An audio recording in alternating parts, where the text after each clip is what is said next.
Hi, my lovers and leaders family. Welcome to another time with me, Dr. Sarah. So, those of you who are really about to give up on your business endeavor, okay, those creative entrepreneurs out there, you're frustrated, you probably tried several things, but you just can't stick with it. I want you to listen to this small snippet of an interview I watched with a young lady who used to work for Stephen Bartlett. He's the British guy that has that very popular YouTube channel called The Diary of a CEO, right? Some of you watched it. I get to see some of his videos here and there. The interview is really, really good. Anyway, there's an ex-employee. She now has her own YouTube channel, but she was interviewed recently to basically, get some insight of her experience of, working as part of a really big group of the Diary of the CEO, of a CEO. And anyway, there was a question from the audience basically asking her what she saw in common amongst the CEOs, the leaders that were interviewed.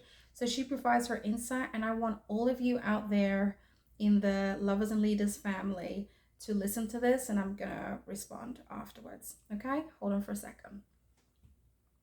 You said that, and I completely agree with you. Everyone that you saw who was a CEO who had like achieved really, really big stuff had found there was no balance in terms of like they'd just gone all in on that thing and they'd made sacrifice. Is there any other was like any other universal attributes you just felt across the board these people had?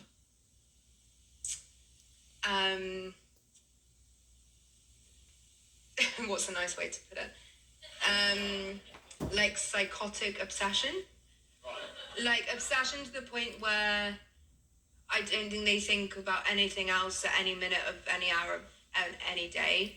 I that there's someone who writes on Instagram about it and they capture it really nicely. I can't remember their name right now. And it might come to me. I'll share afterwards. But it's that sort of granular, like that, just live and breathe and sweat and dream about the thing they're building and the thing they're working on. I also think the other thing would probably be that the most successful people were all able to separate their ego from what they were achieving. I think there was a middle group of people who had maybe not achieved the great heights of success of your Richard Bransons, your like Whitney Wolf Hards, your Emma Greeds, your those sort of people, and they weren't able to separate their ego from what they were doing, which chained them down to wherever they were, and they couldn't break through that ceiling. Whereas I think when you're able to remove your ego, you become less romantic about outcomes, and it becomes much more dictated by numbers and people and the reality of the situation. And the best entrepreneurs across the board, whether they were, I had the privilege of working with all of the brands that Steve invested in through Dragon's Den. So some really early stage entrepreneurs and sort of more middle stage entrepreneurs. And as soon as they could stop being romantic about their idea, or romantic about the outcome and thinking that it was the best thing in the entire world, everything would switch and everything would flip, because they'd be willing to pivot and change and let go of that one and actually go into this direction and listen to what people actually said. As soon as they stop being, I guess, romantic, but then you still have to be obsessed. They're different things. I think when you romanticize your product or your business idea, and your ego is involved, it's like you've got blinkers on and you know you can't hear anything else anyone's saying or any advice. You don't take anything in, and you think you're the best at everything and you think no one could do it like you can. And then when you drop that, it actually just becomes about how can we make the best thing possible here. And that might be 50 iterations on from what you've currently got, but you're willing to experiment, test, and like be fed listen to the results that come in. So I would say like unwavering obsession, and then at the same time removing your ego from whatever you're creating. I think they were like the most common traits. Man. So that's pretty insightful, right? So here's some high level things that I caught from this. When you're starting out a business or you're a creative entrepreneur, right? You do romanticize. You do have this, beautiful la la thinking that this is going to be the best idea, this is going to be the best content. And then when you put it out there, you can see the algorithm is just not your friend, for example. And, you may get discouraged, right? You'll stop. And then you may decide to do something else and then do something else. The reality is we do have to be very real with ourselves, those of you who are in the creative entrepreneurial space, and listen to the data. She talked about putting your ego aside, all right? Putting that false version of you aside and listen to the voices of the people through the data that you have. She talked about data as well in this video because, you know, for example, YouTube provides some analytical data. So it's really important to pay attention to what the algorithm is saying to you or what it's not telling you. Just pay attention to the data, and you know, don't necessarily think that your idea is not good. It's just not right now being picked up by the algorithm. And it's important to be open, all right? Not to be so rigid. Don't allow your ego to make you so rigid and you know, not pivot. It is important to open yourself to just new ways to communicate your topic, right? I also would I one other big thing I want to really highlight is this obsession that she saw. She said that she saw amongst her those that they interviewed. It's a real thing, this obsession. That word just might appear or feel so out of whack from many of you, but I tell you right now, the idea of being obsessed with your purpose, with the work you want to do, is going to keep you consistent. It's going to keep you going even in the days you're like, yeah, no, I'm not doing this anymore. It's going to keep your feet steady, moving, taking one step at a time. That's why a lot of people quit. Because the reality is their ego hasn't let them know this, but they really don't necessarily love what they're doing. That, for me, I translate the word obsession to like absolutely loving what you're doing. And I'm talking about unconditional love. I'm talking about stalkerish love, okay, for your work, for your business. Sometimes I understand with social media, you see people, you know, give their experiences with their jobs or businesses. They show you how to do something and you're like, you know, you get inspired and you're like, okay, I'll try it. But it's like, I'll try it, but your heart's not really into it. You're not obsessed. You're not absolutely in love with the thing. And I'm talking to the point, like she said, putting your ego aside and listening, paying attention when you have to pivot. You can still love your business, but love it enough to keep it alive. You're going to have to make some changes. So for some of you that are frustrated, you feel so discouraged and unmotivated, I'm going to have to question your obsessive love for this thing you're doing. And this is where we have to be really, really honest with ourselves. All right, if you're going to get a return on investment, if you're going to profit from what you're doing, and you should be entitled to, before that profiting, you've got to ask yourself some serious questions. Are you obsessed with this? Are you obsessed to really dig deep and understand what your audience really needs? Are you in the place of, you know, service where you do care enough to investigate, to research what are the needs of the people that you are in front of? You have to be so obsessed. So some of you right now, maybe too religious, too romantic about your work, then you know what? Just create a hobby. And maybe eventually the hobby, you know, will do something to you intrinsically and you get intrinsically motivated, then it could actually potentially become a business, right? That you enjoy. But until you care enough about your business, about the business of people, about the business of catering to others' needs in regarding to a product or service or something in between, you're not ready to be an entrepreneur yet. You're not really ready to stand in the rigor, all right, of being a founder or a CEO. I mean, there are some very authentic founders and CEOs out there, and they'll tell you the real deal behind the scenes. It's stressful. It's so much accountability, so much on you, so much on your mindset. That's why, to some degree, some of you don't want to hear this. You may be in some staff meetings sometimes, or you watch people and who are CEOs and founders, you say, oh, you can do better than that. But can you really?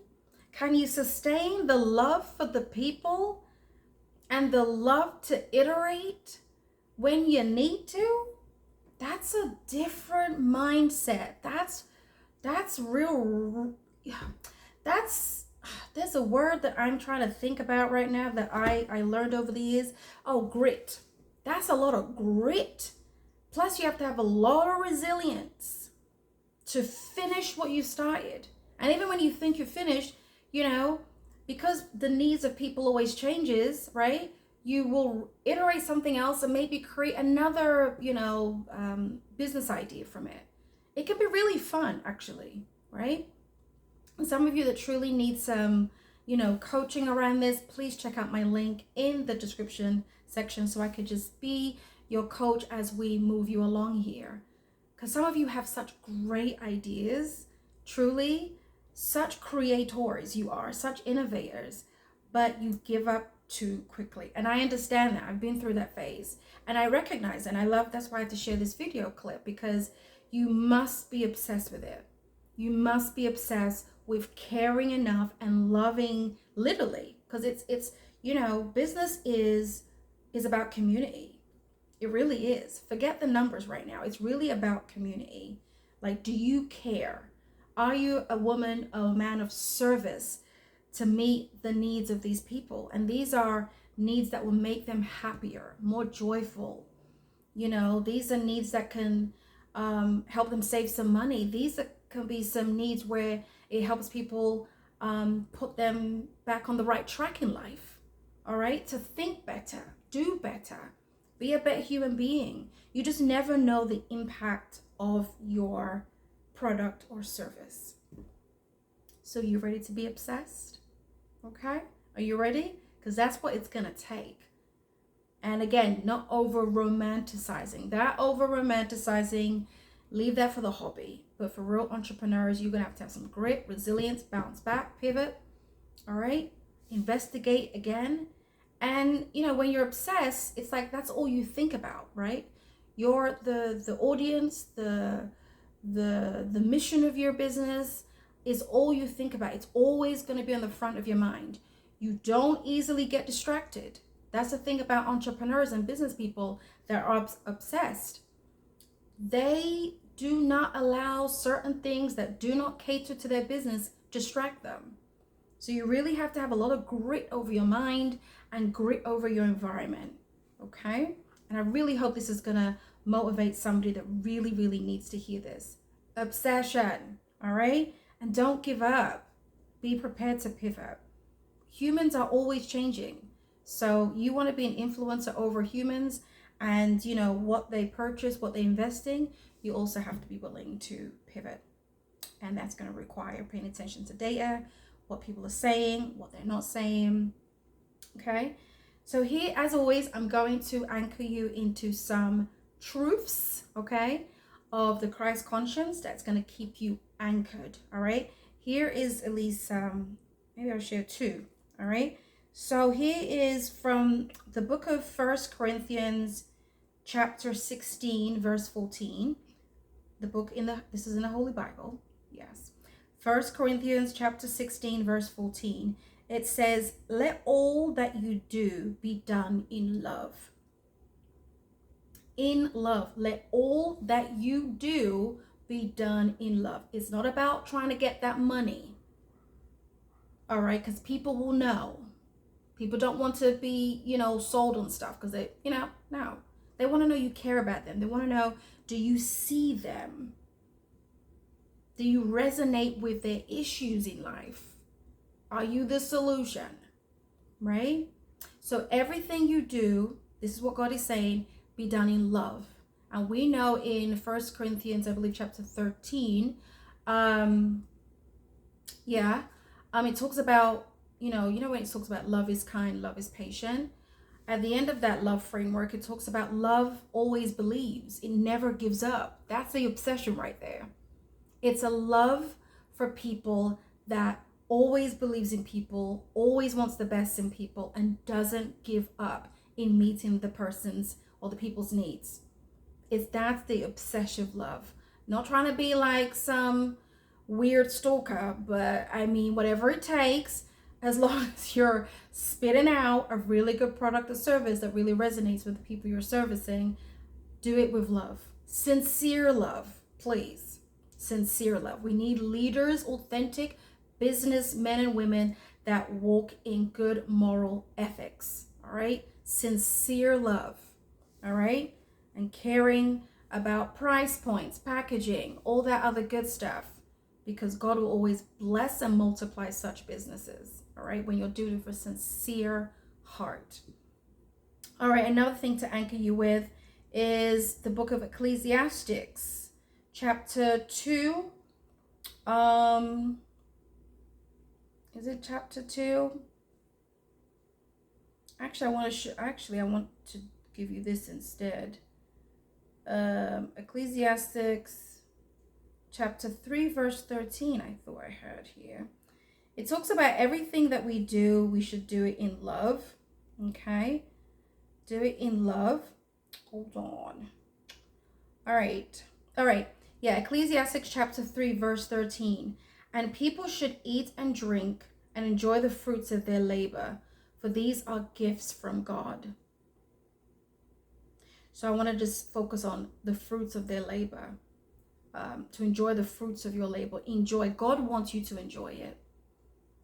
It's a gift from the Lord that you actually enjoy the work you're doing. You're purpose driven, you're focused, you have clear vision, a clear mission.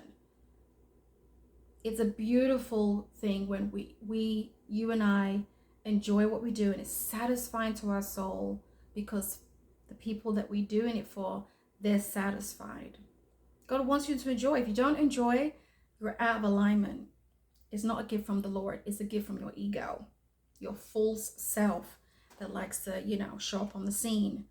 So pay attention to Ecclesiastes chapter 3, verse 13. Find work, find a business, find a product that you want to offer out there in the market. Just start with just a small group of people that you're familiar with the needs of this, market segment, and understand what it is, what's their pain points, what do they love, and I'm telling you, when you're offering something to people that love you, that's the intrinsic motivation that's going to help you sustain your business. All right? So yeah, be obsessed. Be obsessed. Be in love. All right? With the people. And again, don't think you're going to serve the whole world. Just focus on a segment, all right, of the community, of whatever. Just focus on a small group of people that you want to offer to. Get the data, and if it's good data, replicate again, and then you'll be multiplying. All right, you'll be expanding. Okay. I hope you got something from this, because I know I did. I really appreciate that video. Let me know what you thought in the comment section. As always, a free way to really support my channel and other channels like this is to give us a like. All right. Feel free to share this video with anyone that you really want to motivate and push them forward to what they can be obsessed with. All right. And if you haven't subscribed, get subscribed. Until next time, I'm going to see you in the next video. Stay blessed. Bye.